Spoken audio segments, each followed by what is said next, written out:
Hello, my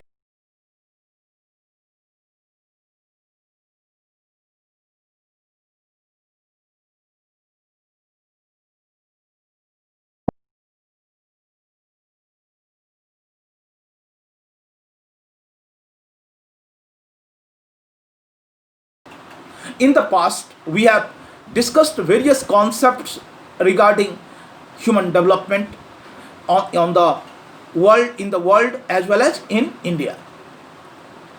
We know that United Nations Development Program UNDP brings out report about the level of human development of different countries on the basis of their performances in certain key areas like access to resource, access to health and education.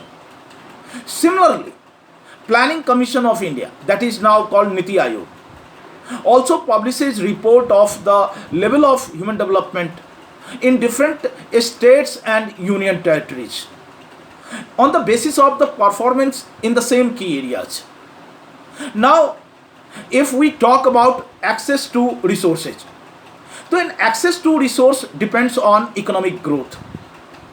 And so, what are the indicators of economic attainments or economic shortfalls also? So, in this topic today, I am going to talk on indicators of economic attainments as well as economic shortfalls also. First of all, what decides the human development if in terms of economy? Rich resource base and access to these resources by all. Again, rich resource base. Bigger the resource base, bigger will be access to these resources by the people. So rich resource base and access to the resources by all, especially poor, downtrodden and marginalized sections of the society, is the key to productivity, well-being and human development. Means if we have rich resource base and this is accessible to all people, it is accessible to the larger number of people, especially poor, downtrodden and marginalized section, that are the keys to productivity as well as human development. Now, resource base. What do we mean by resource base? We already know the basic definition of resources. So resource base does not only count the physical resources,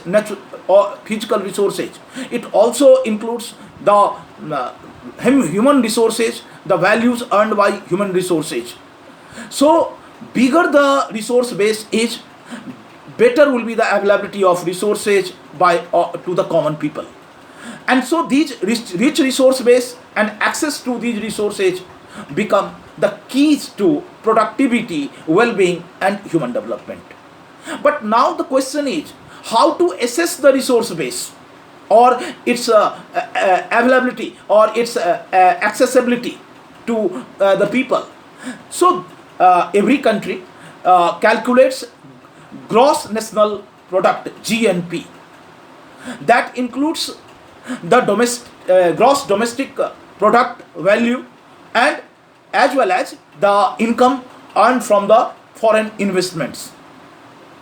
So this total gross national product and its per capita availability, gross national product and its per capita availability, which we call which we find in the form of per capita income, are taken as measures to assess the resource base of any country.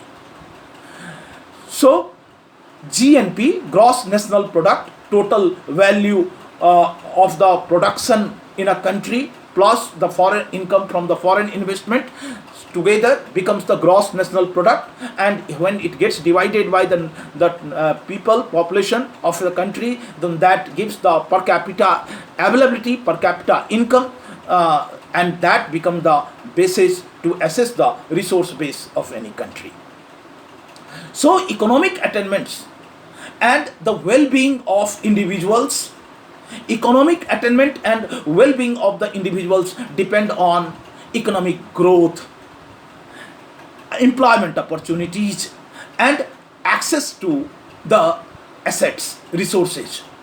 So better economic growth creates better employment opportunities, and better employment opportunities provides larger access to the assets and resources. So unless we grow economically and it gets distributed to the common people, all people, in a rational way, and people have to access to larger resource base, we cannot imagine human development. Over the years, since suppose after independence 1951, we have been looking at the gross national product, or GDP of the country. It's growing and it has taken impressive size nowadays. But and this is the reason, because of the increase in the GDP, the percentage of people living below poverty line has decreased. From now, if we take the base of 2011-12, it is about 21.9% only. There was a time when there were over 40% people living below poverty line. But there are variations among the states and the union territories. We find that there are certain states like Chhattisgarh, Jharkhand, Manipur, Assam, Arunachal Pradesh, Orissa, Bihar, Jharkhand. In these states we find the percentage of people living below poverty line is above 30%. I mean, above 30% people of these states live below poverty line, while there are certain states which have less than 10% people, 10% of their people living below poverty line.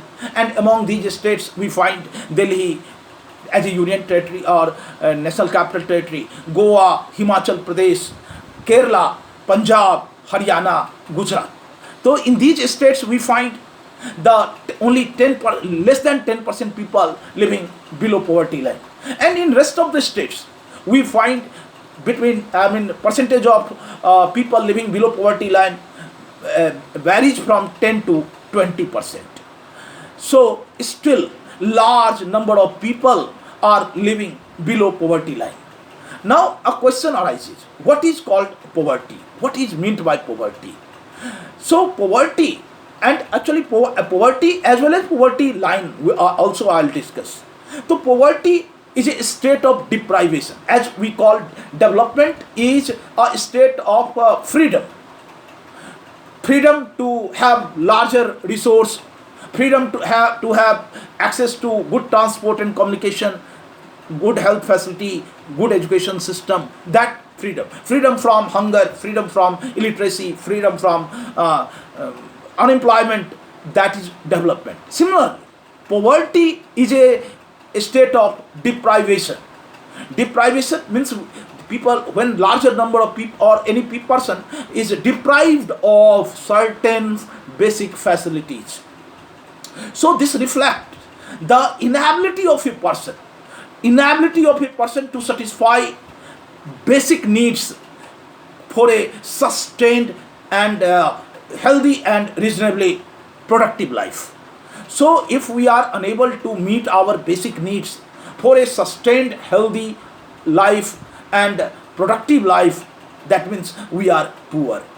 And similarly, in poverty line in India is decided like it's a very low, but as per the international norm, $1.25. If the per capita daily income of a person is less than $1.25, then person is counted as below poverty line. So in this way we find that still in India millions of people live below poverty line. So certainly these if per capita income is an indicator. So the percentage of people living below poverty line also is an indicator of economic attainment. What we have attained and what in what areas we are lagging behind. The GDP of a country uh, does not fully reflect the quality of life in a or people in a country, or quality of life. Actually, because that does not talk about the distribution, even per capita income. That does not talk about the distribution of the total resources in or income of a country. So, in GDP may be larger due to the development of few people, or economic growth of few people, but large number of people might not be having access to even basic resources for satisfying their basic needs. So, housing, access to safe drinking water, access to public transport, access to medical facilities, good air quality, all these matter and determine the standard of living. So these all can be seen as the indicators of economic attainments. GDP, per capita availability, its per capita availability, or the number of people living below poverty line, the other facilities like transport system, like air quality, like housing, and availability of good medical facilities, availability of good educational facilities. All these can be related to the economic attainments and to the case of human development. Thank you in this video.